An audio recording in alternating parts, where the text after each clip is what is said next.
काली screen, समुद्र की आवाज, एक विशाल जहाज की चरमराहट। कल्पना करो, एक सुबह तुम उठते हो, पेट्रोल पंप पर 3 किलोमीटर लंबी लाइन लगी है, बाजार बंद है, फ्लाइट्स रद्द हो रही हैं, फैक्ट्रियां चुप हैं और न्यूज़ चैनल पर सिर्फ एक ही खबर चल रही है, हॉर्मुज़ बंद। ये कोई फिल्म नहीं है, ये 2026 की हकीकत है। और इसके पीछे है एक 34 किलोमीटर चौड़ा पानी का दरवाज़ा, जलडमरू मध्य हॉर्मुज़। जिस दिन ये बंद हुआ, दुनिया की अर्थव्यवस्था ने एक सांस ली और रोक ली। पहले समझते हैं हॉर्मुज़ है क्या। ये एक जलडमरू मध्य है, पानी का एक संकरा रास्ता, ईरान और ओमान के बीच। एक तरफ है फारस की खाड़ी, दूसरी तरफ अरब सागर। अब ध्यान से सुनो, दुनिया का 21% तेल इसी रास्ते से गुजरता है। हर रोज 1,70,00,000 बैरल का जहाजी यातायात। कतर का तरलीकृत प्राकृतिक गैस निर्यात, जो यूरोप को गर्म रखता है, 100% इसी रास्ते पर निर्भर है। जापान, दक्षिण कोरिया, भारत, इनकी 70% ऊर्जा जरूरतें यहीं से पूरी होती हैं। एक शब्द में कहें तो ये दुनिया की जुगलर वेन है, यानी वो नस जिसे काट दो तो सब कुछ रुक जाए। और 2026 में इस्लामिक रेवोल्यूशनरी गार्ड कोर ने इसी नस पर हाथ रख दिया। Islamic revolutionary guard core IRGC, ये ईरान की सामान्य सेना नहीं है, ये एक वैचारिक ताकत है जो सीधे सर्वोच्च नेता खामेनेई को रिपोर्ट करती है। इनकी अपनी नौसेना है, अपनी मिसाइलें हैं, अपने स्पीड बोट हैं और सबसे ज़रूरी अपना एजेंडा है। सालों से वे धमकी देते आए थे कि अगर अमेरिका या इजराइल ने उन्हें तकलीफ दी तो वे हॉर्मुज़ बंद कर देंगे। दुनिया कहती रही कि ये झांसा है, विश्लेषक कहते रहे कि वे ऐसा कभी नहीं करेंगे, ये उनके लिए भी आर्थिक आत्महत्या होगी। फिर 2026 आया और उन्होंने कर दिखाया। रात के 2 बज रहे थे। फारस की खाड़ी में एक सिंगापुरी तेल टैंकर MT सेलेस्टीन अपने नियमित रास्ते पर थी। तभी रडार स्क्रीन पर कुछ दिखा, फिर और दिखा। IRGC की 12 स्पीड बोट हर तरफ से घेरती हुई आ रही थीं। कप्तान ने मेडे भेजा, तटरक्षक बल ने जवाब दिया, लेकिन तब तक जहाज रोका जा चुका था। अगली सुबह तक IRGC ने 3 और टैंकर रोक लिए थे और ईरानी सरकारी मीडिया ने घोषणा की, जलडमरू मध्य हॉर्मुज़ अब इस्लामिक रेवोल्यूशनरी गार्ड कोर की सुरक्षा के अधीन है। कूटनीतिक भाषा में इसका अर्थ था, जब तक हम न चाहें तुम यहां से नहीं जाओगे। उस सुबह दुनिया के वित्तीय बाजारों में जो हुआ वो देखने लायक था। सुबह के 6 बजे लंदन के बाजार खुले। तेल, जो कल $82 प्रति बैरल था, पहले घंटे में $112 पर पहुंच गया।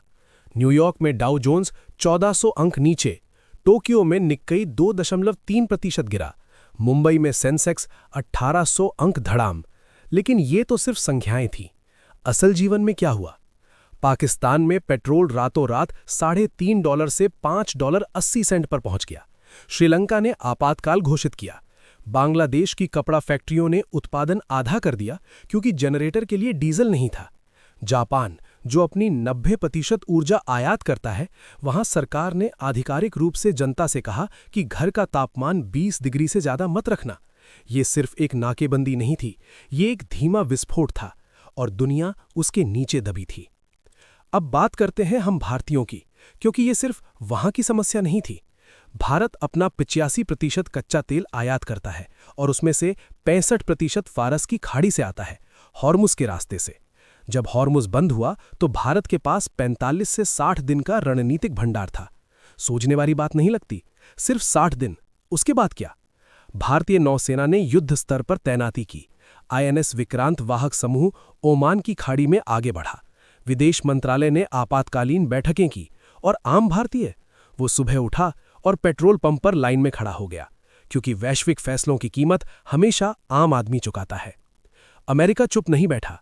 USS गेराल्ड R फोर्ड वाहक हड़ताल समूह पहले से ही अरब सागर में था और उसे हॉर्मुज़ की ओर बढ़ने के आदेश मिले।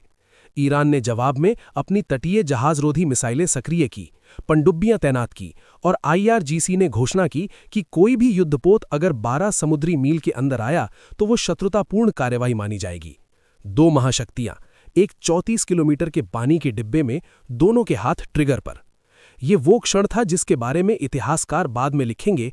दुनिया परमाणु युद्ध से 72 घंटे दूर थी, लेकिन उस वक्त किसी को पता नहीं था। सिर्फ भय था, भ्रम था और एक भयावह खामोशी। हम बहुत सारी संख्याएं बोलते हैं, बैरल, अंक, प्रतिशत।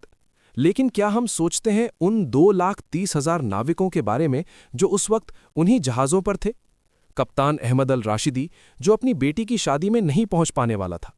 इंजीनियर प्रिया नायर, जो 8 महीनों से घर नहीं गई थी। एक फिलिपीनी क्रू मेंबर, जो अपनी मां के कैंसर के इलाज के लिए पैसे भेज रहा था। वे सब वहां थे, हुर्मुज़ में, फंसे हुए।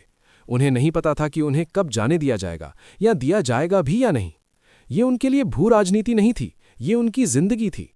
19 दिन बाद, कतर और ओमान की मध्यस्थता से, संयुक्त राष्ट्र सुरक्षा परिषद के आपातकालीन सत्रों के बाद और स्विट्जरलैंड के जरिए अमेरिका ईरान की गुप्त वार्ता के बाद हुर्मुज़ आधिकारिक रूप से खुला।